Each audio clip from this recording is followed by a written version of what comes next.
And I never get to watch this part, so it's really interesting. I know most people, whenever you're on the bed and wax is getting put on the skin, you imagine like, oh, I think it's this color, it's that color. And then when they watch someone else, they're like, oh, I didn't know your wax was that color. Yeah. It's awesome. Like, oh. Okay, so now I think it's time to ask my favorite question. Okay. What are some horror stories that you have seen personally, and maybe the worst thing that you have heard? Okay, so seen personally, let's see. I would say definitely, oh gosh, there's just, not that there's so many, but because personally I really try to wax with your health and my health in mind. But I have, when I first started waxing, the horror story that happened to me is I didn't understand wax and the skin. I did not understand the difference between hard wax, a gel wax, and a cream wax. And I knew the basics of waxing, and so I just went in, and I had a young girl come in who was just visiting this area, thank goodness. And her hair had not been trimmed. She received Brazilians regularly, and in town she could not find anyone that did Bikini or Brazilian. Well, she had an accent, so there was a little bit of miscommunication, and I assumed we were doing a Bikini, we were doing Brazilian. Keep in mind, I had only done a handful of Brazilians. So you were like super new. I was super new to waxing. This was like the first year that I started body waxing. I was highly afraid of waxing at all because I felt as if waxing was terrifying and you could spread diseases and you could possibly burn clients. There were so many things that I was just like, nope, waxing's not for me. So, long story short, the poor girl, her hair was so long and I didn't know what I was doing. The wax became stuck on the skin, and what should have been like, it's my first year waxing, maybe a 20-30 minute Brazilian turned into like an hour and a half. Wow. And yes, and not only was the hair and the wax entangled together, but trying to get it off because the wax was getting hard. It was a hard wax, so right. It became a big mess really fast. I would say that is my horror story, and that is probably every waxer, esthetician's worst nightmare is the hair and the wax becoming stuck together. Awful. That's definitely my in that biggest area. Fear. Yes. So that reminds me of the story that I read on Facebook. This woman trying to wax herself, and she couldn't get it because it hurt too much. Right. And so she tries to get into the tub, and she gets stuck to the bottom of the tub. Yeah. I honestly don't know if that story is true. But it's still hilarious and very nightmarish at the same time. It's so scary at the same time. So I would definitely say I've heard a lot of horror stories from other seasoned waxers, especially when I decided to receive more training in this area. When I realized after that incident, like, hey, there's more to waxing than you really realize. And everyone's hair, skin, body, room temperature, it all matters. I can remember seeing pictures, just at trainings and classes of people and their flesh looks like it's rotting off.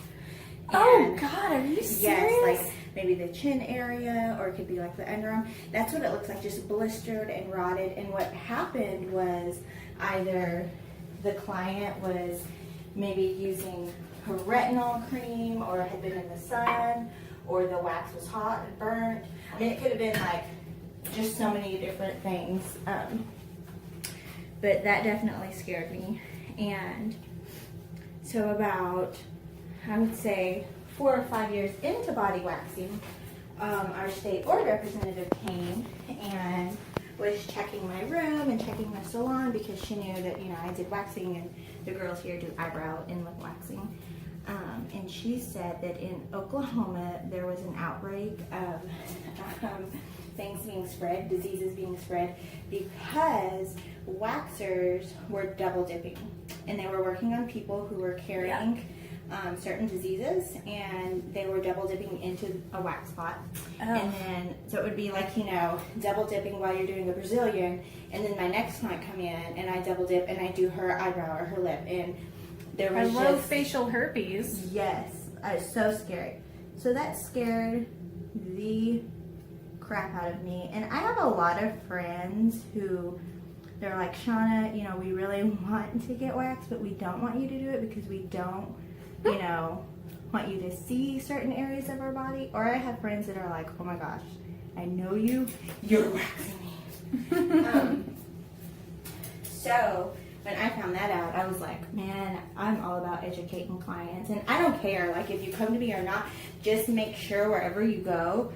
And I tell clients that so, you know, they can keep an eye on me too. Because when you're in here and you're talking, all it takes is just a little bit, you know what I mean? Before you are like, oh wait, what did I do? You know, like, is this new? So it's so important to know, like, who it is that's waxing you, and, you know, are they wearing gloves? Not everyone has to wear gloves for facial waxing. I prefer, because I don't want to, you know, I just don't want any spread of anything. And the bacteria. I am just like, you know, we have so much bacteria on our fingernails and our hands, and why would I, like, wax you and then touch you and then, you know what I mean? Right. There's just so much. Absolutely. So that kind of leads into my next question is, if you are looking for a new esthetician, or if you are new to the waxing, like, say if I was new, how would I go about finding someone that does it the way it should be, like the most clean way possible?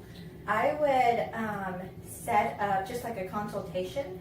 I would research, you know, just make sure you know the esthetician. You can ask, I've had people come out and ask me, like, do you double dip? Do you know what that is? Or they want to see my wax spots. Like, what do your wax spots look like? What do your jars look like? You know, do they have a lot of sticks in the trash can?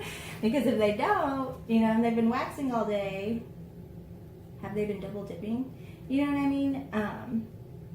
You make sure they're licensed, and ask them, you know, how long have you been waxing? You can ask them what you asked me. What are your horror stories? What have you seen? You know. Okay. How do you? How are you going to wax me and also protect me at the same time? Does that make sense? Yeah, absolutely.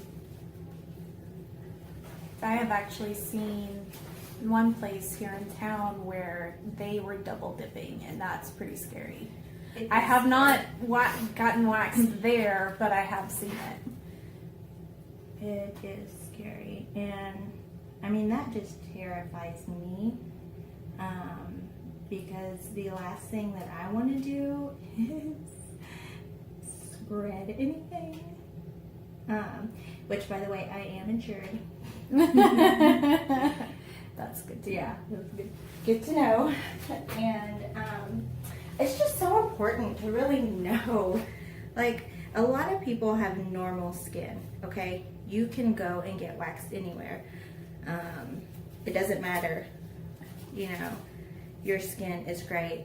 A majority of the people that come to me for maybe eyebrows, which I would say you can get eyebrows done almost anywhere, they have sensitive skin, or they've had issues, they've been burnt before, their eyebrows, you know what I mean? Like there's been an issue. Right. And it's just really important that the person that you're receiving the service from is knowledgeable about wax and about skin and hair. Right. If they're licensed, they should be, you know, but you really want to make sure that they do a lot